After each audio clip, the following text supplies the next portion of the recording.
Next is establishing the project scope, time, cost and performance goal. ठीक है, इसमें जो पहला टॉपिक वो क्या है, feasibility report and introduction. Feasibility का मतलब क्या होता है, जैसे मान लो हम कोई काम कर रहे हैं, करना है ना, हमें कोई प्रोजेक्ट है ना बनाना है, वो कितना इजी है या फिर कितना डिफ़िकल्ट होने वाला है। ठीक है, उस पर रिपोर्ट लिखनी। फिजिबिलिटी रिपोर्ट का मतलब क्या होता है, फिजिबिलिटी का मतलब क्या है कि हाउ इजी और डिफ़िकल्ट टू बी, जो हम प्रोजेक्ट बनाने वाले हैं वो कितना हमारे लिए आसान या कितना हमारे लिए मुश्किल हो सकता है। ठीक है, तो feasibility literally means whether some idea will work or not.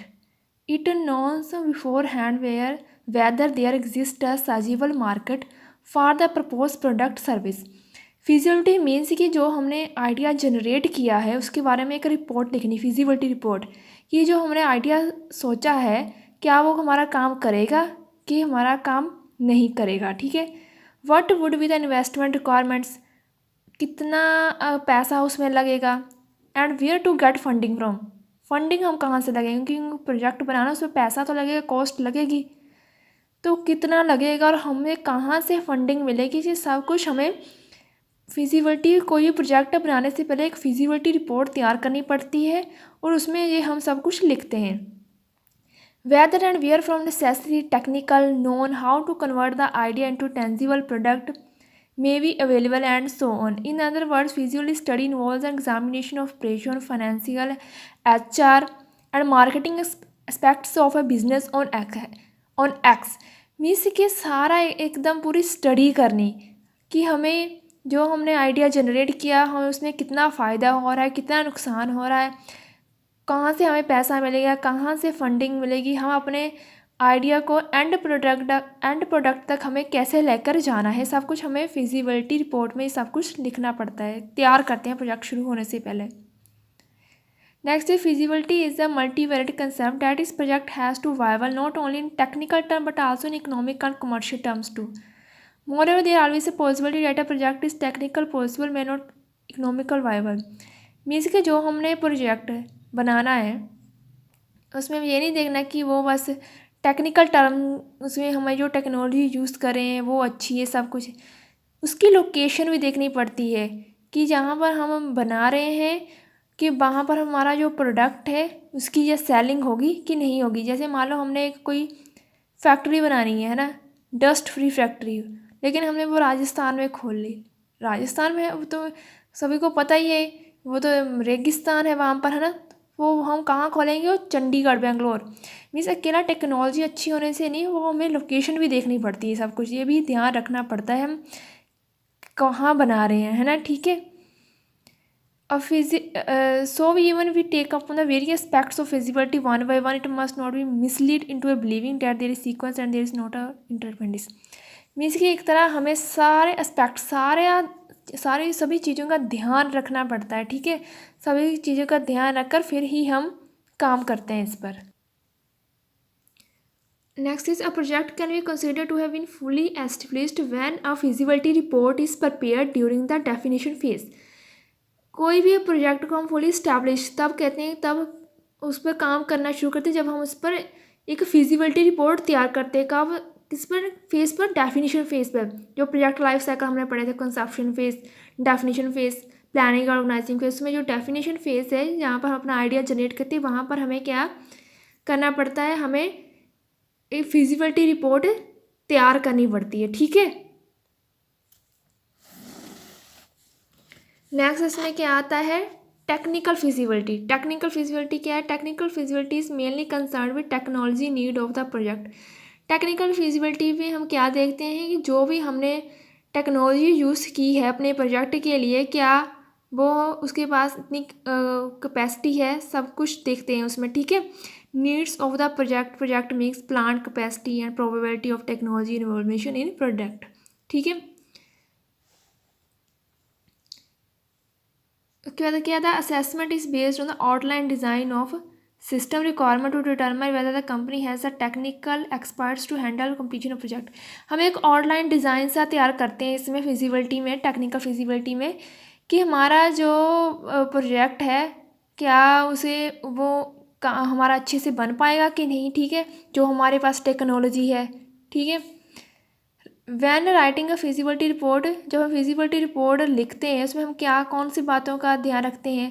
A brief description of business के बारे में पूरा हमें डिस्क्रिप्शन रखना, उसके क्या क्या पार्ट्स हैं, ह्यूमन एंड इकोनॉमिक फैक्टर कौन कौन सी हमें सिचुएशन फेस करनी पड़ सकती हैं, वो सारा कुछ हम फिजिबिलिटी रिपोर्ट्स में लिखते हैं।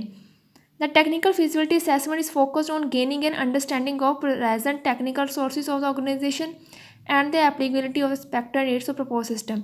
इस टेक्निकल फिजिबिलिटी में हमारा जो फोकस है वो किस चीज़ पर होता है कि हमारे पास अभी प्रेजेंट में कौन कौन से रिसोर्सेज हैं और हमें और कौन से चाहिए रिसोर्सेज प्रोजेक्ट के लिए, ठीक है, कौन से हमारे पास हार्डवेयर सॉफ्टवेयर है और कौन से हमें और चाहिए, ठीक है। Technical feasibility study should be based on the verified data and contain sufficient information. जो टेक्निकल फिजिबिलिटी स्टडी हम करते हैं, हम डाटा हमारे पास पूरा होना चाहिए प्रोजेक्ट का कि हम किस पर बना रहे हैं, क्यों बना रहे हैं, है ना, कितनी कॉस्ट है, सब कुछ हमारे पास वो होना चाहिए, तभी हम एक फिजिबिलिटी रिपोर्ट तैयार कर सकते हैं, ठीक है।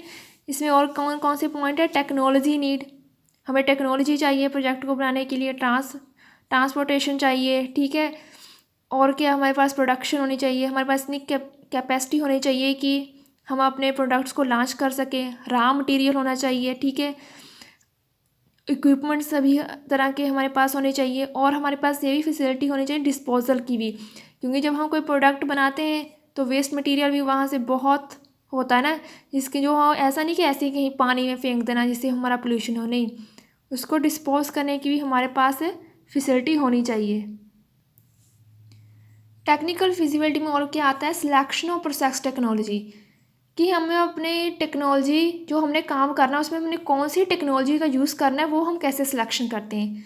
For manufacturing of a product more than one process technology में अवेलेबल, कोई भी प्रोडक्ट हमने अगर बना रहे हैं ना उसमें हम वो प्रोडक्ट डिफरेंट प्रोसेस से बना सकते हैं, डिफरेंट इस तरीक़ों से बना सकते हैं, डिफरेंट टेक्नोलॉजी यूज़ कर सके बना सकते हैं।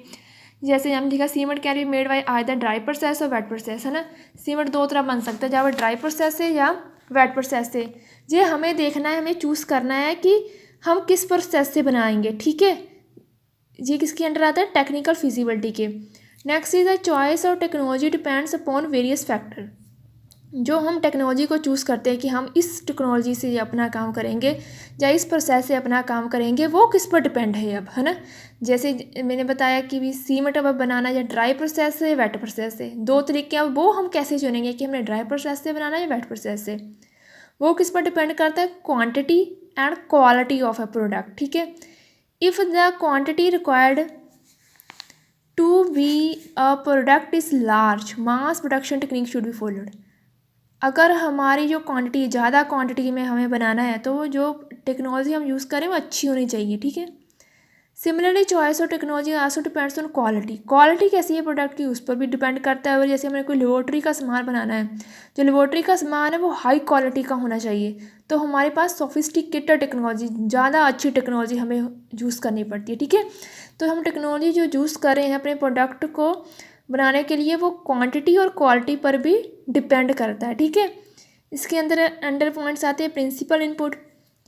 प्रिंसिपल इनपुट क्या है कि in some cases availability of raw material influence the choice of technology, कि हम और कैसे चूज़ कर सकते हैं, रॉ मटेरियल जो हमारे पास रॉ मटेरियल उस पर भी हम डिपेंड करते हैं कि हमारे पास ये सामान है इससे हमें बनाना है ना, तो हम उस पर भी डिपेंड करते हैं। अवेलेबिलिटी ऑफ फंड्स, हमारे पास कितना पैसा है, ये भी चीज़ आती है। Easy of observation, the ease with which a particular technology can be observed can influence the choice of technology. Sometimes a high level technology may not be observed by developing country due to the lack of trained and skilled person to handle the technology. Means कि जो हम technology use करें वो हमें उसे use भी करना आना चाहिए, वो मशीन हमें यूज़ करनी आनी होनी चाहिए। कई बार ऐसा होता है कि हम हाई टेक्नोलॉजी यूज़ कर लेते हैं लेकिन हमारी जो टीम है जो उस पर काम कर रही है वो इतनी ट्रेंड नहीं होती है कि उसको हैंडल कर सके, ठीक है। तो ये सब कुछ भी हमें देखना पड़ता है। आगे है अप्रोप्रिएट टेक्नोलॉजी। इसमें क्या सी पॉइंट है, whether that technology utilize local raw material, जो हम टेक्नोलॉजी यूज़ करें, जैसे हमने कोई है ना प्रोडक्ट बनाना है तो हमने अपने नेड़े जो साथ में ही लोकेशन है वहाँ से हम रॉ मटेरियल ख़रीद लेते हैं, क्या जो हमने रॉ मटेरियल लिया है क्या वो हमारी टेक्नोलॉजी उसे यूज़ कर रही है, क्या whether technology can be use for local man power, local man power जो लोग उस पर काम करें उनको क्या वो आती है, ये भी सब कुछ हमें देखना पड़ता है, ठीक है, जब भी हम चॉइस करते हैं। Next is plant capacity and production capacity. जो हमारा प्रोजेक्ट है, प्लांट कैपेसिटी कैसे पता चल जाए कि 1 घंटे में मान लो इतने प्रोडक्ट उसने बना लिए है ना, तो उससे पता चलता है कि उसकी कैपेसिटी कितनी है, ठीक है, plant capacity and product capacity. The product mainly depends on market for the output of project. Product की कैपेसिटी हमें कैसे पता चलती है, मार्केट पर डिपेंड होते हैं, है ना, मार्केट पर डिपेंड कैसे होते हैं कि हमारे कस्टमर कैसे लेते हैं, हमारा प्रोडक्ट बिक रहा है कि नहीं, तो उससे हमें प्रोडक्ट की कैपेसिटी पता चलती है ना, ठीक है। तो ये क्या हो गया, plant capacity and product capacity. Next is technical arrangement. Technical arrangement adequate arrangement must be made to obtain the technical known how need for proposed manufacturing process। Technical arrangement भी हमें देखनी पड़ती है कि हमारा जो फंक्शनिंग है, जो भी हमारा काम चल रहा है वो कैसे चल रहा है, ठीक है। अगर हम टेक्नोलॉजी यूज़ कर रहे हैं, कौन सी टेक्नोलॉजी यूज़ कर रहे हैं, हमें उसका प्राइस देखना पड़ता है, क्या हम वो प्राइस दे सकते हैं कि नहीं, और हमारे जो लेबर है उसे वो टेक्नोलॉजी यूज़ करनी आती है कि नहीं, ये सब बातों का ध्यान हम टेक्निकल अरेंजमेंट में देखते हैं। Next is raw material. Raw material को हम कैसे चूज़ करते हैं, रॉ मटेरियल वहाँ से हम लेते हैं जो हमारी फैक्ट्री के साइट से नज़दीक हो, है ना, क्योंकि रॉ मटेरियल पर भी बहुत ज़्यादा खर्चा होता है उसे लेने का, उसके ट्रांसपोर्ट का, तो ये इस खर्चे को भी हमें ध्यान में रखना पड़ता है कि हमारा रॉ मटेरियल पर ज़्यादा खर्चा ना आए, ठीक है। Next is product mix. Product mix का मतलब क्या होता है, जो हमारे कस्टमर्स हैं उनकी चॉइसेस क्या होती है, डिफरेंट होती है ना। ऐसा तो नहीं है कि अगर किसी को मान लो एक शैम्पू पसंद है, सभी को उसी तरह के शैम्पू पसंद हो या क्रीम पसंद हो, ऐसा नहीं ना होता है। जैसे सनस्क्रीन की अगर हम एग्जांपल ले लें, है ना, जो सनस्क्रीन है वो भी डिफरेंट टाइप्स की होती है, तो हम जो प्रोडक्ट बना रहे हैं उसमें थोड़ी हमें चेंजेस करके रखना पड़ता है क्योंकि हमारे सभी कस्टमर्स उसे ले सकें, ठीक है, क्योंकि हर एक कस्टमर की अपनी चॉइस होती है, किसी को कैसी चीज़ पसंद होती है, किसी को कैसी पसंद होती है, ठीक है। तो इस पर भी हमें पहले ये भी सारा कुछ फिजिबिलिटी रिपोर्ट में आता है, इसका भी हमें ध्यान रखना पड़ता है, ठीक है। Next point is equipment and machinery. जो इक्विपमेंट एंड मशीनरी है ये क्या है, बैकबोन है इंडस्ट्री की, क्योंकि इक्विपमेंट और मशीनरी के बिना हम प्रोडक्ट कैसे चलाएंगे, है ना, तो ये एक बहुत ही इम्पोर्टेंट रोल प्ले करता है। Plant and machinery form the backbone of any industry. Quality of A finish product largely depends on the quality of machinery. Means जो हमने प्रोडक्ट बनाया है उसकी जो क्वालिटी है वो किस पर निर्भर करती है, हमारी मशीनरी की क्वालिटी पर, कि हमने मशीनरी कैसी यूज़ की है, अपने इक्विपमेंट कैसे यूज़ की है। अगर अच्छे यूज़ करेंगे तो क्वालिटी भी अच्छी आएगी, ठीक है। In case of manufacturing industry, the following procedure may adopt to determine the kind of machinery and equipment required. Estimates the different level of production over time. कितनी हमारी प्रोडक्शन होगी उसका एस्टिमेट करना। Define the various machinery and other operation. सारी machineries देखने उसके कौन से एप्लीकेशन कर सकते हैं। हम टाइम देखते हैं कि हमारी ये मशीनरी है जो काम करी इतने टाइम में कितने प्रोडक्ट बनाती है, वो भी हमें देखना पड़ता है कोई मशीनरी को यूज़ करने से पहले, ठीक है। ये सब पॉइंट्स हम अपने ध्यान में रखते हैं कोई भी इक्विपमेंट या मशीनरी को यूज़ करने से पहले, ठीक है। ये सब कुछ किस में आता है, फिजिबिलिटी रिपोर्ट में आता है। ये भी हमें रिपोर्ट में लिखना पड़ता है पहले कि हम कौन सी इक्विपमेंट कौन सी मशीनरी यूज़ कर रहे हैं। Next is plant layout. Plant layout is concerned with physical layout of the factory. The efficiency of manufacturing operation depends upon the layout of plant and machinery. In certain industries, the plant layout depends upon the production process adopted. In manufacturing industry, however, there is a much scope of flexibility in defining the plant layout. Plant layout क्या होता है कि जहाँ पर हमारा product बन रहा है, जो हमारा प्लांट है उसको बोलते हैं, है ना, जहाँ पर हमने फैक्ट्री सेटअप की है वो कैसी है, ठीक है, वो हमें कैसी बनानी चाहिए, ठीक है, उस पर है। It should be consist with the production technology. जो उस पर प्रोडक्शन अच्छी होनी चाहिए, जो हमारा प्लांट है, जहाँ पर हम हमारी इंडस्ट्री जो सेटअप की है, वहाँ पर प्रॉपर लाइटिंग, लाइट की पूरी सुविधा हो, वेंटिलेशन हो, ठीक है। मीन्स और ज़्यादा अगर वहाँ पर ज़्यादा लोग काम कर रहे हो तो उतनी स्पेस भी होनी चाहिए, ठीक है। जितने लोग काम कर रहे हैं उतनी स्पेस भी वहाँ होनी चाहिए, ये भी हम ध्यान रखते हैं। और सारी फैसिलिटीज़ हो, जहाँ वो भी जो वहाँ पर लोग काम कर रहे हैं उनके लिए सब तरह की फैसिलिटीज़ हो उस इंडस्ट्री में। ये सब कुछ किस में बीच में आता है, प्लांट लेआउट में। Next is location and site of project. Location जो हम चूज़ करते हैं, जो हमारा प्लांट होता है, वो भी एक वाइटल रोल इम्पोर्टेंट करता है, ठीक है। जैसे अब रॉ मटेरियल की बात की है ना, रॉ मटेरियल अगर हमें मान लो अगर कोई शुगर की फैक्ट्री लगानी है तो हम वहाँ पर शुगर की फैक्ट्री लगाएंगे जहाँ पर हमें शुगर कैन जल्दी मिल जाए, शुगर कैन गन्ने, है ना। ऐसा ना हो हमने फैक्ट्री कहीं और गई, हमने प्रोजेक्ट अपना और हमें लाने बहुत दूर से पड़ रहे तो उसका भी बहुत कॉस्ट आएगा, ठीक है। तो ये भी देखना पड़ता है। Next is proximity to market. कुछ ऐसी इंडस्ट्रीज़ होती हैं जो मार्केट के नेड़े नज़दीक ही होती हैं, तो उनके लिए तो ठीक है। लेकिन मान लो अगर बहुत दूर से अगर सामान लेना पड़ता है तो उससे भी हमें हैंडल करने में, उस पर भी हमारी बहुत कॉस्ट लगेगी। अब मान लो जैसे हमने कांच का सामान जैसे बनाते हैं, है ना, अभी बहुत दूर से अगर सप्लाई करना हो उतना पैसा लगेगा, उतना हमें ध्यान में रखना पड़ेगा। तो ये सब चीज़ें भी डिपेंड करती हैं जब हम कोई फैक्ट्री, कोई प्रोजेक्ट लॉन्च करते हैं। नेक्स्ट पॉइंट इसमें क्या आ जाता है, अवेलेबिलिटी ऑफ लेबर हमें एकदम स्किल्ड लेबर चाहिए, और हमें लेबर भी हमें और नज़दीक ही कहीं मिल जाना चाहिए, है ना। ऐसा ना हो कि दूर दूर से आ रहे हों, अगर दूर दूर से आएंगे तो उसका भी हमें खर्चा उठाना पड़ेगा। तो ये सब भी हमें देखना पड़ता है, अवेलेबिलिटी ऑफ लेबर की।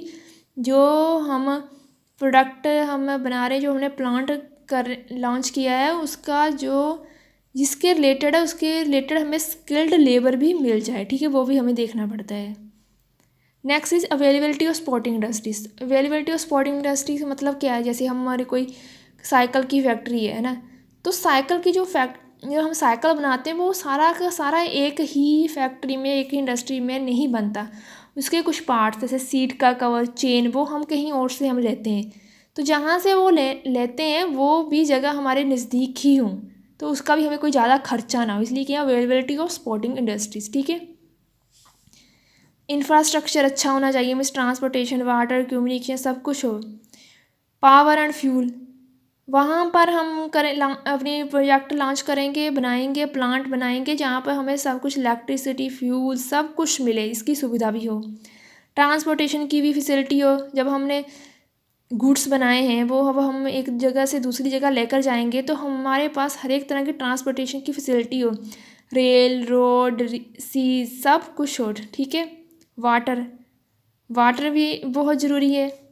Based on plant capacity and type of technology, कौन सा हमारा प्लांट है, कौन सी हमारी टेक्नोलॉजी यूज़ करें, उसमें वाटर भी एक इम्पोर्टेंट रोल प्ले करता है, क्योंकि हमें पानी भी चाहिए। जैसे अब डाइंग इंडस्ट्री होती है जिसमें जैसे कपड़ा रगने का काम करते हैं ना, जैसे चुनिया रगने का काम, उनको तो पानी की कितनी ज़रूरत पड़ती है ना। तो ये भी चीज़ों का ध्यान रखना पड़ता है कि हमारे पास अगर हमारा कोई ऐसा काम है जिसमें पानी की ज़रूरत है तो पानी भी हमें मिल जाए, ठीक है। तो इन सब बातों का हमें बहुत ध्यान रखना पड़ता है जब हम कोई भी प्रोजेक्ट बनाते हैं। ये सब कुछ किसके अंडर आता है, फिजिबिलिटी के। और इसमें एक और पॉइंट आ जाता है क्लाइमेट फैक्टर भी एक बहुत इंपॉर्टेंट रोल प्ले करता है। क्लाइमेट फैक्टर जैसे जिन्हें लिखा हुआ है फॉर एग्जांपल दी हुई है कि अगर कॉटन हमने इंडस्ट्री हमने बनानी है तो हमें वहाँ पर ह्यूमिड क्लाइमेट होना चाहिए, ठीक है। और सिमिलरली पेपर बोर्ड इंडस्ट्री के लिए हॉट एंड ड्राई क्लाइमेट, ठीक है। और एक आता है गवर्नमेंट पॉलिसीज़, जो गवर्नमेंट ने पॉलिसीज़ बनाई है हमें उसका भी ध्यान रखना पड़ता है कि जो सब्सिडी दी है उसका भी फ़ायदा ले सकते हैं, सेल टैक्स, कंसेशन, ये सब कुछ भी हम देखते हैं, ठीक है। जो government policies, climate factor, ease in coping with environment pollution. अब हमारे कोई भी फैक्ट्री उसमें कितना ज़्यादा हमारा वेस्टेज आता है तो वो उसके साथ हमारा क्या होगा, water pollution, air pollution, noise pollution होता है। तो हमें डिस्पोजल की भी सुविधा रखनी चाहिए, ऐसा ना हो कि हम सब कुछ ऐसे ही फेंकते रहें, ठीक है। इसी पर भी हमें ध्यान रखना पड़ता है। Next is miscellaneous factor. इसमें क्या आता है यार, नंबर ऑफ अदर, बहुत सारे और फैक्टर्स भी होते हैं, उनको क्या कहते हैं, माइसलेजियन फैक्टर। इसमें क्या होता है, metropolitan centre, cost of living, prospect of development of region, ये सब कुछ इसके अंडर आता है। ठीक है, मीन्स कि जब हम अपना प्रोजेक्ट शुरू करते हैं तो उसमें और भी सारे जो लोकेशन है प्रोजेक्ट की, उसमें ये सारे पॉइंट्स भी आते हैं, सब कुछ जैसे माइसलेजियन फैक्टर, इन्वायरमेंट का देखना पड़ता है, climate, government, transportation, power, fuel, availability of labour, water, सब चीज़ों का हमें ध्यान रखना पड़ता है।